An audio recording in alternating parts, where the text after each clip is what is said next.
disclaim any obligation to update this information. And with that, let me turn the call over to Alex. Thank you, Ryan, and thank you to everyone for joining us this afternoon. It's been a productive first 4 months. I'm pleased with what we've been able to accomplish in such a short period of time while delivering the solid financial results we will discuss today. More importantly, I'm excited about the foundation we're setting and the velocity at which we're executing as we enter 2024.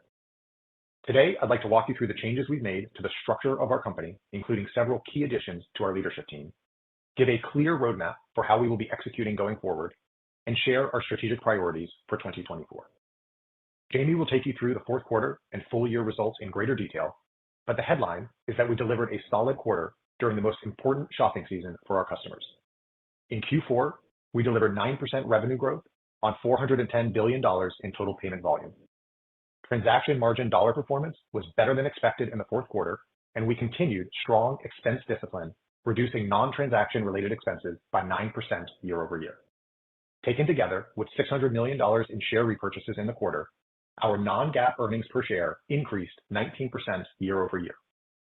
While these are solid results, we know there is still much room for improvement, and we're committed to making the necessary changes to our business and how we invest and operate to get it right. One of the key changes I talked about in our last earnings call was ensuring we have an outstanding leadership team in place. It's important to me that we have a leadership team with a broad diversity of experience, deep operational rigor, and leaders with track records of success. I'm thrilled with the talent that we've assembled in the last few months. With Jamie as our new CFO, Isabel Cruz leading People and Places, Michelle Gill leading Small Business and Financial Services, Susan Carreri leading Global Markets, Diego Scotti leading Consumer and Global Marketing and Communications, combined with talented leaders who have risen within PayPal, we have a world-class leadership team in place to help the organization reach its full potential. Each of these leaders chose to join PayPal because they see the tremendous opportunity we have in front of us to reshape commerce, and they're already driving a renewed energy within the company. Second, we've organized our teams around the customers we serve, consumers, small businesses, and enterprises. This creates clear lines of accountability and will enable teams to focus on delivering the right solutions that address our customers' greatest needs.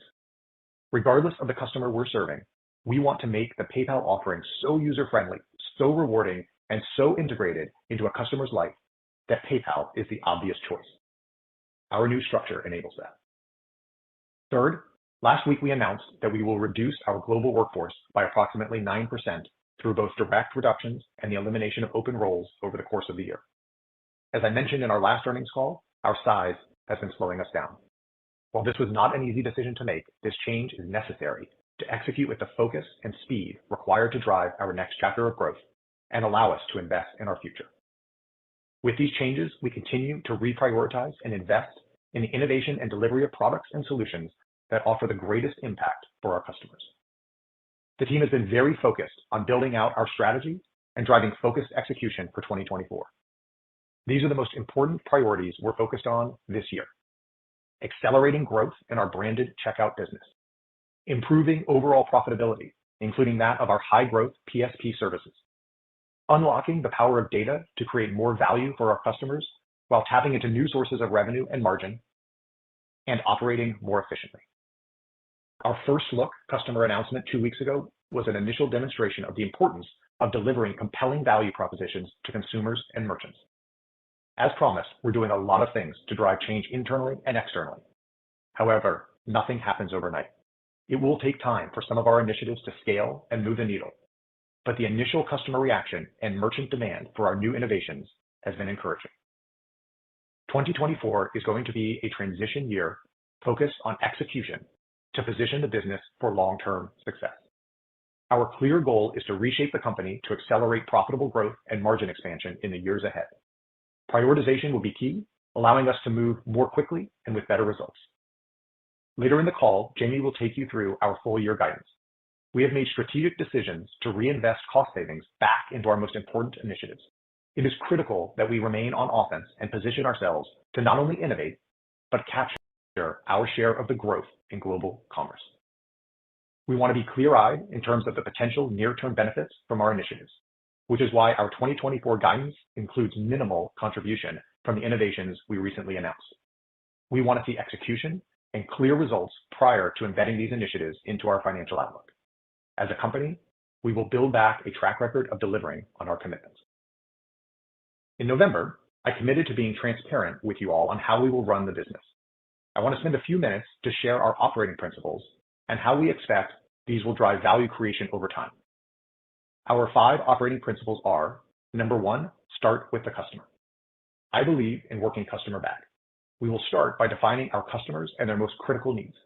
Then we will use that knowledge to inform everything we do, including investments and innovation. Number 2, focus on profitable growth. We will prioritize high-quality, profitable growth and driving improved transaction margin dollars through more rigor and discipline. Number 3, drive operating leverage over time. We will combine our assets and data to develop more personalized experiences for our customers and drive efficiencies across the business to leverage our cost base. Number 4, set measurable goals and communicate consistently. We say what we mean and mean what we say. We will be transparent and accountable for our performance. And number 5, maintain a strong balance sheet. We will be diligent in managing our resources and returning excess cash to our shareholders. These 5 principles will guide how we make decisions and will ultimately keep us accountable to deliver what we say we will do. Let me now take you through what this means for how we serve our customers and what we're focused on in 2024. For enterprises, we're focused on accelerating growth in branded checkout and driving the profitable growth of our PSP services this year. Branded checkout is a critical part of PayPal's value proposition. We need to ensure we have our best checkout experience available to every consumer on every merchant every time. This will be a multi-year effort. To start, we've redesigned our branded checkout experience, creating more simplicity and consistency with the goal of optimizing presentment, increasing speed, and minimizing friction across all major checkout flows. When combined with our efforts in passwordless authentication, these new flows can result in up to an additional 50% drop in latency, allowing a shopper to check out twice as fast. Improvements like this are aimed at driving a higher selection rate of PayPal and better conversion for our merchants. A challenge in the past has been bringing existing merchants onto our latest integrations and experiences. This is one of the reasons why our new guest checkout experience, Fastlane by PayPal, is so exciting. It's truly differentiated and will provide a compelling reason for merchants to upgrade. With it, we can recognize up to 70% of guests visiting a merchant, reduce checkout time by up to 40%, and grow the top of our branded checkout funnel. BigCommerce, one of our longtime partners, has already implemented Fastlane on their platform, and the conversion of their merchants using this new solution is as high as 79%. Combining solutions like Fastlane with a full suite of PSP offerings and more targeted, personalized commerce experiences creates a powerful end-to-end suite of capabilities that drives higher sales for merchants and gives them more reason to choose PayPal. We're focused on driving profitable growth, including within our PSP services like Braintree. The team continues to earn market share and merchant confidence through product and performance enhancements, delivering off-rate improvements of up to 240 basis points for enterprise customers in the U.S. We're continuing to build out and seamlessly integrate additional value-added services in areas like orchestration, routing optimization, payouts, and risk as a service, in addition to serving as a seamless integration point for our latest branded checkout experiences, including PayPal, Venmo, and Buy Now, Pay Later. We will be able to compete in the market with a best-in-class offering and price to value. In addition, we're putting greater discipline into our go-to-market and renewal processes as we focus on profitable growth. These areas take time to scale, but we're laser-focused on them and expect to make steady progress this year. For small businesses, we're on a journey to move from a variety of standalone products to a modern platform with a comprehensive suite of solutions. What this means in 2024 is that we're focused on accelerating the adoption of PayPal Complete Payments, or PPCP, through a reinvigorated go-to-market approach for partners and developers.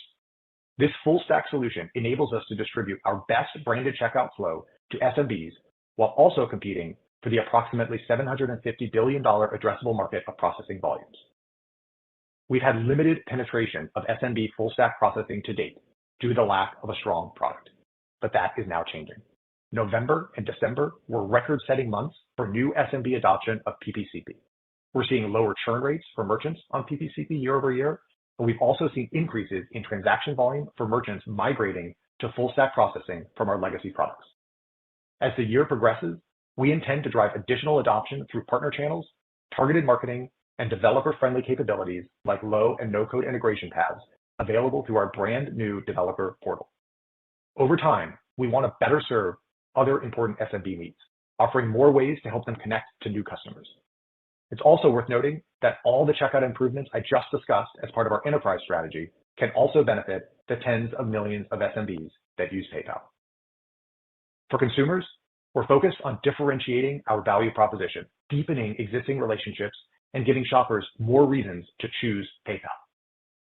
PayPal already has strong consumer awareness and trust, but that is not enough to compete in today's world. Part of a person's decision to choose PayPal comes down to presentment, ease of use, and speed, areas where we still have room to improve. We also want to give consumers more reasons to choose PayPal by delivering personalized and rewarding shopping experiences that also drive higher conversion for merchants. This year, we're launching and evolving a new PayPal app to create habituation. We will also leverage our merchant relationships and the power of AI to make the entire shopping experience personalized for consumers while giving them control over their data. In addition, we will drive increased understanding and awareness of why PayPal via sustained marketing efforts. Our goal is to drive quality customer growth over time, as well as deeper relationships that include more frequent use and a greater range of product adoption. The new checkout and app experiences we are rolling out this year will also create an engagement loop that will drive higher awareness of the various products we offer and drive higher adoption of our portfolio over time. Let me give you two examples of where we have significant opportunity to drive increased adoption. In the US, we have over 27 million active accounts using PayPal Rewards. In the fourth quarter, rewards accounts had higher engagement and average revenue per account that was almost double that of non-rewards accounts.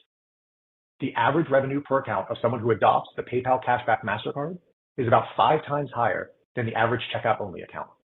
Today, only about 2% of active accounts have that card in their wallet. Increasing adoption of these products will not only drive a richer experience for our customers, but improvement in customer engagement and lifetime value for us. Redesigning our app and creating improved, frictionless onboarding paths are tangible ways that we plan to drive higher penetration of these types of products. We're also bringing more functionality and better experiences to Venmo this year, like the ability to connect consumers with cashback offers from small businesses in their local communities. In addition to this innovation, we're focused on driving adoption of the Venmo debit card. Venmo debit card holders are among our most engaged accounts and drive 6 times the incremental revenue than that of a P2P only customer. About 6% of our active Venmo customers have a Venmo debit card today, so there is significant opportunity there for us to focus on. Finally, this year we will demonstrate meaningful progress towards operating more efficiently. We've already consolidated many disparate technology services into common platforms, though we have more work to unleash the power of our data in service of our customers. We're simplifying and automating manual processes and investing in tools and services needed to drive productivity and innovation velocity. This will reduce cost and complexity, improve the developer experience, and give more reasons for customers to choose PayPal. For example, we're converging to a single merchant reporting system so that our merchants will get consistent and accurate reports, which will make a huge difference in how they run their business. Another outcome of consolidating platforms is that we will now see one view of the customer, which allows us to more effectively cross-sell the various products we offer. We will be moving at lightning speed and with the weight of the company behind each of these initiatives to deliver the best experiences possible for our customers this year. To wrap up, I am pleased with our fourth quarter results and the execution that the team delivered throughout the quarter amid an enormous amount of change. I'm excited about the year ahead and all the innovation we have in store for our customers. With that, I'll hand the call over to Jamie to take you through our results for the fourth quarter and full year. Thanks, Alex. Good afternoon. First, let me say that I'm very excited to have joined PayPal. Our new leadership team is laser focused on our customers, and I am incredibly energized to see our team come together to deliver PayPal's full potential. Before I discuss our financial results, you'll notice several things different in our materials today. First, we've redesigned our press release in a more standardized, tabular format designed to allow ease of use and better consumption of information. We have also included additional supplemental metrics in our investor presentation intended to provide greater transparency into our business. We will continue to evaluate these and other changes over time. I'll start with a summary of our financial performance. In the fourth quarter, we reported 9% revenue growth on a spot and currency neutral basis. For the full year, revenue grew 8% at spot and 9% on a currency neutral basis. Transaction margin dollars were flat year over year in the fourth quarter and declined 1% for the full year. Non-GAAP earnings per share were $1.48 in the quarter, representing 19% year-over-year growth. Higher earnings per share in the quarter were driven by ongoing expense discipline and better-than-expected transaction margin dollars, which benefited from branded checkout, Braintree, and interest on customer balances. We ended the full year with $5.10 of non-GAAP earnings per share, up 24%. Our full-year results benefited from lower operating expenses, the higher interest rate environment, and the impact of share buybacks. Now I'll walk you through some key operating metrics that support these results. We ended the year with 426 million active accounts and 224 million monthly active accounts. Throughout last year, we indicated that we expected ongoing churn of unengaged accounts in less developed markets, predominantly in Latin America and the Asia-Pacific region. This was the primary driver of our year-over-year reduction in total active accounts. We had modest growth in monthly active accounts, up 1% for both the quarter and the full year, and our active base of engaged accounts remained stable. More than 50% of our total active accounts were monthly actives over the course of 2023. Transactions per active account, which is a trailing 12-month number, was 58.7 in the fourth quarter, up 14%. If we exclude PSP processing, which is primarily Braintree from that figure, transactions per active account grew 7%. Part of this growth rate is driven by the churn of unengaged accounts that I just mentioned, but we were also encouraged by the higher activity levels we're seeing among our core base of accounts. Page 14 in our investor presentation includes additional information on our historical trends in monthly active accounts and transactions per active account, excluding PSP processing. On volume growth in the fourth quarter, we saw total payment volume, or TPV, of $409.8 billion, representing 15% growth at spot and 13% growth on a currency-neutral basis. This growth was driven primarily by Braintree, as well as branded checkout and Venmo. U.S. TPV grew 11%. International TPV grew 17% on a currency-neutral basis, primarily driven by strength in Europe and improvement in Asia. For the full year, TPV was $1.5 trillion, increasing 13% at spot and 12% on a currency-neutral basis. PayPal's fourth quarter global branded checkout volumes grew by approximately 5% on a currency-neutral basis, bringing full-year branded checkout volume growth to 6%. We have seen a solid start to the year with consistent global branded checkout growth through January. PSP processing volumes grew 29% in the quarter, driven by ongoing growth in Braintree. The team continues to make product and performance enhancements for merchants. We are also putting greater discipline into our go-to-market and renewal processes as we focus on overall profitable growth. With respect to revenue, as I noted earlier, revenue in the fourth quarter increased 9% on a spot and currency-neutral basis to $8 billion. Transaction revenue grew 9% on a spot basis to $7.3 billion, driven by Braintree and branded checkout. In the fourth quarter, U.S. revenue grew 8%. International revenue increased 10% at spot and 12% on a currency-neutral basis, accelerating from the third quarter. Similar to TPV, we saw ongoing strength in Europe and improvements in Asia. For the full year, U.S. revenue grew 9%, and international revenue increased 7% at spot and 9% on a currency-neutral basis. Other value-added services revenue in the quarter grew 9% on a spot basis to $743 million. For the full year, other value-added services revenue grew 26%, or by approximately $600 million. For both the quarter and the full year, this growth was driven almost entirely by increased interest income on customer stored balances. Transaction take rate declined 10 basis points to 1.78% in the fourth quarter. Approximately 7 bips of this decline was driven by two factors: lower gains from foreign currency hedges, which are recorded as international transaction revenue, and flat foreign exchange fees. In addition, mix shift with higher volumes from large merchants continued to have a slight impact on our branded checkout take rate. Transaction take rate for the full year was 1.76%, also down 10 basis points year over year. Transaction margin dollars were flat year over year in the fourth quarter, compared to a 3.5% decline in the third quarter. This approximate 4 percentage point improvement was driven by a combination of the absence of merchant contractual compensation in the prior year period and by branded checkout and Braintree. The growth of interest income on customer stored balances and growth of branded checkout were the largest contributors to transaction margin dollars in the fourth quarter. This growth was offset by the absence of hedge gains compared to the prior year period, as well as declines in other parts of the portfolio, including the impact of migrating and consolidating legacy PayPal payment services. Fourth quarter transaction expense as a rate of TPV came in at 97 basis points, 4 basis points higher than the same period last year. This increase was primarily driven by Braintree volume growth and was partially offset by a favorable geographic mix of PayPal volumes and rate benefits in Venmo. Full-year transaction expense as a rate of TPV was 94 basis points. Transaction loss as a rate of TPV was 7 basis points for the quarter, up 1 basis point from the fourth quarter last year, and 8 basis points for the full year. Credit losses were $119 million for the quarter, or 3 basis points as a rate of TPV, down 32% year over year, and 3 basis points as a rate of TPV for the full year. We have taken a prudent and active approach to managing our overall credit risk, tightening originations within our PayPal Business Loans portfolio, and externalizing our European Buy Now, Pay Later portfolio. In the fourth quarter, non-transaction related operating expenses declined 9% as we continue to actively manage our cost structure. For the full year, the same expenses declined 11%. Non-GAAP operating income grew 11% in the quarter to nearly $1.9 billion, and for the full year by 14% to $6.7 billion. Our non-GAAP operating margin increased 40 basis points to 23.3% in the quarter, and increased 110 basis points to 22.4% for the full year due to better operating expense leverage in each period. PayPal generated $2.5 billion in free cash flow in the fourth quarter.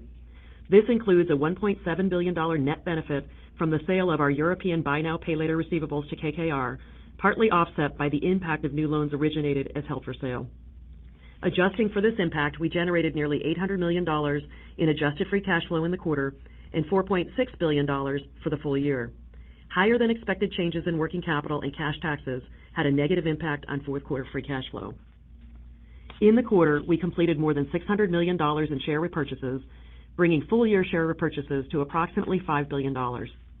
We ended the quarter with cash equivalents, and investments of $17.3 billion and debt of $11.3 billion. Before turning to our first quarter and 2024 guidance, I have two updates to our guidance approach to share. First, for the time being, we intend to move away from providing annual revenue guidance and instead provide guidance for the upcoming quarter. Given the considerable changes underway at the company, we believe it is prudent to guide revenue one quarter ahead and provide updates as the year progresses. Second, the first quarter and 2024 guidance that we're providing today excludes the impact of stock-based compensation from our non-GAAP results. This is consistent with our historical approach. Beginning in the first quarter, we will include stock-based compensation expense in our non-GAAP results. We will update our reporting and guidance accordingly at that time. Stock-based compensation is an integral part of our cost structure and one that we believe we need to manage more directly and transparently. Including stock-based compensation expense in our non-GAAP earnings will introduce more accountability and discipline and will align our own performance measures to the way that many investors already evaluate our business. In terms of our outlook for the first quarter, we expect revenue to increase approximately 6.5% at spot and 7% on a currency-neutral basis. In addition, we expect non-GAAP earnings per share in the first quarter to grow at a mid-single-digit percentage. With respect to our full-year financial plan, as we have said previously, with all of the changes we are making, 2024 will be an execution year and one where positioning the business for long-term success will be critical. For the full year, we are planning for a relatively consistent macroeconomic environment with some level of interest rate declines as we move through the year. We also assume that overall consumer spending and activity levels will remain relatively consistent. We expect full year 2024 non-GAAP EPS to be roughly in line with prior year EPS of $5.10. Underpinning our outlook, we expect roughly flat transaction margin dollars. Alex discussed our innovation and product enhancements earlier. Many of these are already in pilot or launch, but will require execution throughout the year before we begin to see impact. Our guidance includes minimal impact from these initiatives. We expect a low single-digit increase in non-transaction operating expense. As Alex mentioned, we announced actions last week to reduce costs to drive continued efficiencies, while at the same time investing more in our product engineering and platform teams to drive growth. There are two factors to be mindful of that will impact our other value-added services revenue. First, while we are still seeing benefit from the higher interest rate environment, we expect that this tailwind will be much less significant in 2024. Second, we continue to take an active and prudent approach to managing our credit exposure. We are carrying lower credit receivables after tightening originations last year, and for our off-balance sheet originations, we are planning for ongoing normalization in loss rates, which will impact the revenue share that we earn. We expect free cash flow for 2024 to be approximately $5 billion. From a financial policy perspective, we remain committed to maintaining an investment-grade credit rating. Absent inorganic growth opportunities, we expect to continue allocating approximately 70 to 80% of our free cash flow to share buybacks. However, given our strong cash position as we enter the year, we are currently planning for at least $5 billion in share buybacks in 2024. That concludes my prepared remarks. I'll now hand it back over to the operator to begin Q&A. Thank you. At this time, I would like to remind everyone, in order to ask a question, please press star, then the number 1 on your telephone keypad. We ask that you ask one question, then return to the queue if needed. We'll pause for just a moment to compile the Q&A roster. Your first question comes from the line of Tien-Tsin Huang of JP Morgan. Your line is open. Thank you so much. Appreciate all the details here. I wanted to dig in on the outlook for transaction margin dollars to be flat. Can you just give us a little bit more, maybe high-level thoughts on the key drivers there and maybe some of the levers that are available to you to get the transaction margin dollar growth to accelerate beyond that in 2024? We get a lot of questions about it, obviously, so I'd love to hear the puts and takes that you would underline for us. Thanks. Sure. Thank you, Tien-Tsin. First, let me start just with recognizing how much change there is that we've gone through. You heard it in my prepared remarks, but we essentially have a brand new executive leadership team. We've accelerated the pace of innovation. The first look experience you saw a couple of weeks ago really was innovation that could have taken months or years, that I'm very proud of the team accelerating and getting done in 60 days. And we're at a point now where even our mindset shift, this focus on profitable growth is something that's new for the organization, and we are grinding away every day. And so with that said, let me unpack the components of transaction margin growth. The way I think about it is there's three levers there. The first is really around the branded experience. This is a proven experience for us. It's one that we, in some of the innovations that we put out, both for merchants that improve their experience as well as consumers with a new app that allows them to get through the experience better. That is a significant lever for us, and one that, to be honest, we've underinvested in. And if I take just specifically the mobile experience for our consumers, has been underwhelming. And it's something that with the new innovations we just rolled out, I expect for us to be able to continue to see improvement there. The second is around the unbranded processing. This is an area that we have invested significantly in. With Fastlane now, we have really, I believe, one of the best products in the market for our merchants. We're seeing the highest conversion rates out there, and it's something that our merchants are looking for and looking to adopt. We also are looking to move into new areas for growth that have higher margin opportunities, such as international and small business.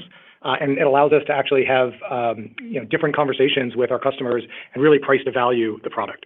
And the third is really what I'd consider a bucket of value-added services. This is a combination of improving our flows with our consumers to ensure that we're attaching the products that we need to, whether it's Buy Now, Pay Later or our Cashback MasterCard. These are flows that we've not optimized, and we're underperforming when it comes to really attach.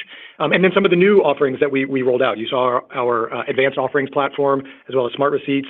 These are all ways that we can monetize and improve the connection between our merchants and consumers. So that's different ways I think about the components. Yeah, and Tien-Tsin, I'll jump in on the 24 specific puts and takes on transaction margin dollars. And first, you heard us both say earlier that on the initiatives that Alex has been talking about, we have included limited impact on that in our guidance. But if I pull back, we're viewing largely steady trends to what you saw last year, maybe in slightly different proportions. So branded checkout being a healthy contributor to growth, improvement in our PSP margin profile. We expect some benefit in our interest income on customer balances, but really that should be much smaller than what we saw last year. And we do expect some headwinds to our credit revenue, which, as I mentioned in the script on the call, with loss rate normalization happening to pre-pandemic levels and that trend starting to work, we'll just see lower rev share from our partnerships in that space. And then offsetting that, we really see also that some of our smaller product lines in the aggregate will be a drag on TM. This will be to a much lower extent than last year, but in areas where we do platform consolidation, There are times we deprecate products to really push customers to new platforms. Good example of that is PPCP. We do see some drop-off, and we've got a few other products that, as you know, we have not invested as heavily as perhaps we should have in the last couple of years. And as we work our way through that, there'll be some offset there. Got it. That's helpful. Thank you both. Your next question comes from the line of Jason Kupferberg with Bank of America. Your line is open. Thanks, guys. Appreciate you taking the question. So I wanted to hone in on branded TPV growth a bit. I think it slowed by a point in the fourth quarter to 5%. Was hoping you could maybe take us through some of the monthly intra-quarter trends there, any market share observations you might have had from holiday season, and then just some general comments on what you're planning for on branded TPV growth in the first quarter and full year 24. Thank you. Yeah, thanks, Jason. Let me set the context, and I'll see if Jamie wants to pile on. You know, our branded checkout performance was 6% for the year. It's been pretty consistent, and you know, for what we're looking going into next year, we're expecting it to be consistent as well. And as we've talked about, that doesn't include or includes minimal aspects of the new innovations that we put out there. Let me talk about just some of the levers when it comes to new innovations or ways that I think about accelerating branded checkout, because this obviously is going to be a big focus for the organization. The first is we really have to improve the value proposition for our consumers.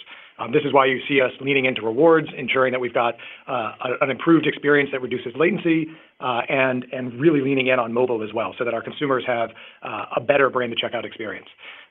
Second, you know, the acceleration of Fastlane when it comes to our merchants not only improves the unbranded opportunity, where we can see 70% of the customers that come through the Fastlane experience, but allows us to have a second engagement with our customers and bring them back into a branded experience at a later date, show them all the different reasons why they should be using PayPal or getting a reward back for a purchase that they made. So I think these, again, are just a couple of examples of innovations that we're leaning into now that allow us to really focus on that branded experience.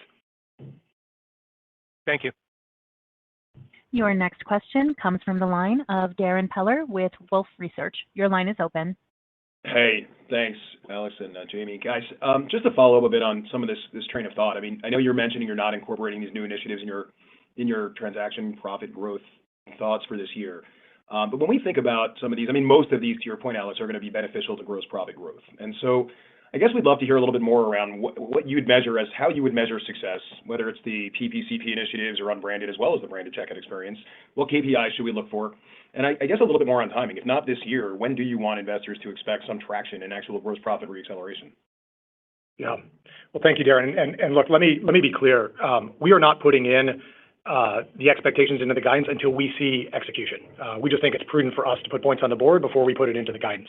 That said, the teams are grinding on this every single day. We are having conversations with our merchants and introducing them. As I mentioned on the call, the reaction has been quite encouraging from the innovations. There is demand in the market, and we are starting right now. And I will tell you, the conversations that we're having now that we're focused on both innovations that are driving demand as well as improvements for these merchants are different than we've had in the past.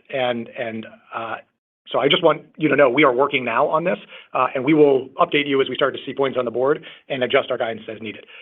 Secondly, back to your first question around how I think about this. Look, the thing I want you to take away from all of this innovation that we rolled out in First Look is this is really changing the way we engage with our customers and our merchants. We are now creating experiences across the entire customer lifecycle, not just at checkout. So we are driving not only a checkout improvement, the 50% improvement in latency, being able to improve Fastlane, but now we're starting to see a customer value proposition with CashPass, giving rewards back to our customers so that they have a reason to choose PayPal at every purchase. We're improving the onboarding and the reboarding as they come back into the app and start to now attach our MasterCard or debit experiences or buy now, pay later. We're improving the post-purchase experience where we now have smart receipts or package tracking so that we can improve the engagement between our merchants and our consumers, and we now have an ongoing active use engagement. And then we're leaning into demand generation and actually solving the biggest challenge that our merchants have, which is finding new customers. As we think about our advanced offers platform, we're creating shopper insights so that our merchants can start to engage and personalize their experience through our data and through the AI that we can lean through. So the way I think about it is we are looking at the entire end-to-end experience, and we'll measure a success through the metrics that you have. It's going to turn into what does transaction margin look like? What does active use look like from our ongoing users? So that's how we'll think about it. Okay. Thanks, guys. Your next question comes from the line of Michael Ng with Goldman Sachs. Your line is open. Hey, good afternoon. Thank you for the question. I wanted to ask a question about PayPal's commitment to durable, high-quality, profitable growth. How does that impact the pricing strategy in Braintree? What unprofitable businesses and products will PayPal de-emphasize, and how does that tie into your 2024 non-transaction OpEx outlook of flat? Thank you very much. Great. Thanks, Mike. Let me talk about Braintree, and then I'll have Jamie talk about potentially some of the other products and businesses. So let me take you back. Braintree, if you go back a few years ago, was really trying to establish itself in the market. It hadn't delivered at scale, and there were gaps in the product. We've invested heavily in the product and have really focused on some of the largest U.S. enterprise customers, which now have proven the scale while we've gotten the product to parity. Then you look at what we've just rolled out with innovations like Fastlane, and I think we've now leapfrogged the competition. So what does that allow us to do? It allows us to be the one-stop shop for merchants. It allows us to provide a best-in-class experience on auth rates and give them the ability to have not only the best processing in an unbranded, but also package that with PayPal and with all the other ways that customers want to pay, including buy now, pay later. We now are shifting towards being able to have a price-to-value conversation with our merchants and being able to really start to think about how will we ramp up go-to-market for not only Braintree, but also PPCP. We also are now moving into markets that have higher margins. So international and small business with both Braintree and PPCP allow us to now, again, price to value and have different conversations. So that is how we think about it. We're not focused on unprofitable growth when it comes to Braintree. We think we now have the product in market to be able to compete effectively and win. Yeah, and Mike, on the other part of your question, I guess what I'd say is we are just doing too many things. And our biggest opportunity is that we have to make decisions to stop things and to really focus. And that gets into market competitiveness, it gets into pricing, it gets into really leaning into market opportunity and really stopping doing things that prevent us from doing the right thing in those spaces. So we are knee-deep in that right now. And so when we talk about a year of transformation and execution, that's exactly what we're talking about. Great. Thanks, Alex. Thanks, Jamie. Your next question comes from the line of Ramsey El-Assal with Barclays. Your line is open. Hi, Chris and Jamie. Thanks so much for taking Alex and Jamie, thanks so much for taking my question this evening.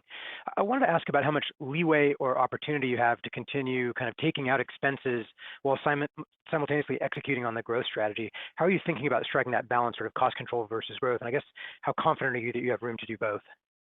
Yeah, I would say that is definitely an and, not an or. And that's exactly what we're doing with the workforce announcements we made a week ago and really taking that and putting that back into product, into engineering, and into marketing. We have got to invest deeply to grow this place. And it's really important for us to just set the company up for the future. And to do that, the innovation muscle, the commercial muscle, means that right-sizing our expense levels isn't going to be something that it's a one and done.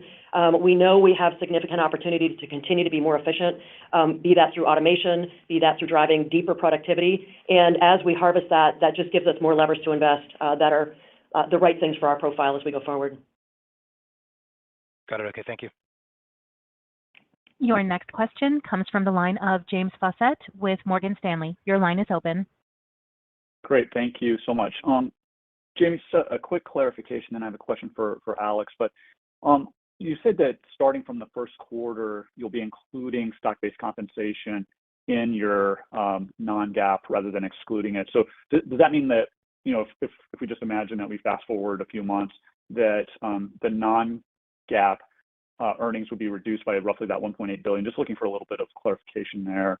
And then, Alex, you made an interesting comment in terms of feeling like things are too big organizationally, but I'm wondering how you're feeling about the tech stacks right now and the level of integration and where we're at from that perspective in terms of your ability to drive the kinds of improvements and perhaps add functionality to improve the customer experience. Thanks. Yeah, James, on your first question, you have it exactly right. So beginning in the first quarter, we'll start including stock-based compensation expense in our non-GAAP. And closer to that time, we'll do the look back where we'll provide the retrospective data so that we've got everything on a comparable basis. But yeah, you're thinking about that right. And then James, on your question around the tech stack, look, I'll be transparent. The company has gone through significant growth over the last few years and a lot of acquisitions.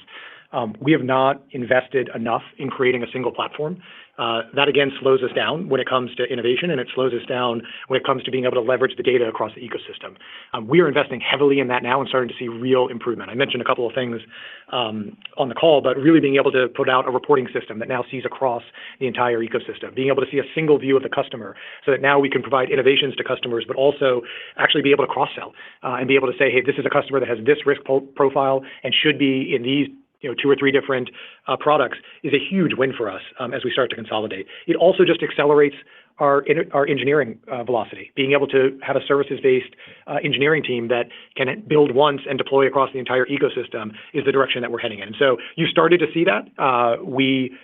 Even the innovations that we just put out over the last couple of weeks weren't really possible without us investing heavily in the platform. But I also would say we have a ways to go. And so it's a primary focus for me and the organization, and we'll drive velocity and efficiency. Your next question comes from the line of David Togut with Evercore ISI. Your line is open. Thank you. Good afternoon. A major regulatory change in payments just went through in Europe with Apple opening up its iOS and NFC chip for physical point-of-sale payments. What opportunity does this present to PayPal? Yeah, thanks for the question, David. We are tracking this closely. Apple is a great partner of ours, and our customers that love PayPal on the online e-commerce side are demanding being able to have an omni-channel and offline solution as well. So we'll be working closely on this, and when it is available, we will be ready to be able to deliver for our customers, both online and offline. Your next question comes from the line of Sanjay Sakhrani with KBW. Your line is open. Thank you. Alex, one more on the initiatives and just trying to think through the prioritization of these additional investments you'll be making. Of those 6 initiatives, which do you think will sort of yield the returns quickest? And maybe a little bit more on timing of them, maybe not 2024, but how early? And then, Jamie, just a quick question on the interest rates. I think you mentioned you don't expect it to have a big impact or as big an impact in 2024, but is there an explicit rate forecast you have? Like, do you have lower rates in 2024? Thanks. Thank you, Sanjay. So, all of the innovations are incredibly exciting for us, but let me be specific on your question. The 2 that I am closely watching and our teams are executing on immediately is really a focus on the branded experience. This is both for the combination of merchants and consumers, easing that experience for a customer to choose PayPal, have a reward that comes back to them, ensure that they're able to get through the experience with velocity and check out every time with PayPal. Is a huge focus for us, and that's where we are driving a new app experience. And again, all of these innovations will be coming out over the next couple of weeks to months. Then we have to drive adoption. So that is having conversations with merchants, ensuring that they're upgrading to our latest innovations. That's ensuring that we make it easy for them as well. So that's why you've seen us launch a new developer portal. We're creating no-code, low-code experiences so developers can take the demand that they've shown because they have a best-in-class experience now and get it into market. So step 1 is I'm very focused on that branded experience. The second one is around on the unbranded side, which is ensuring that Fastlane gets rolled out. That to me starts to create an interesting network effect of us being able to have not only a branded experience, but for then those consumers that pass a branded experience, whether it's ours or anyone else's, and want to just go through a guest checkout flow, we're able to identify them, we're able to help them and our merchants complete the transaction, and then we're able to have a follow-up conversation with that customer as well because they've gone through our Fastlane experience. So those 2 to me, we need to get rolled out. We need to get points on the board and show that it's driving outcomes. But that is where I'm most focused on right now. Yeah, and Sanjay, on the interest rates question, we do expect that the interest income on customer balances will have some growth this year, but really it'll be more first half focused. The second half, we do expect a series of rate cuts that is assumed in our macroeconomic scenario that underpins our guide, and that's why the second half should be much lighter on that front. Thank you. That is all the time we have for questions. I will turn it to Alex Chriss for closing remarks. Fantastic. Thank you, Sarah. And thank you all for joining us today. I want to reemphasize that 2024 is going to be a transition year focused on execution to position our business for long-term success. I'm excited with where we're positioned in the market, and I know that there is real opportunity to grow our role in commerce. We're driving the foundational and transformative changes that will set the company up for the future. Thank you. Thank you. This concludes today's conference call. We thank you for joining. You may now disconnect your line.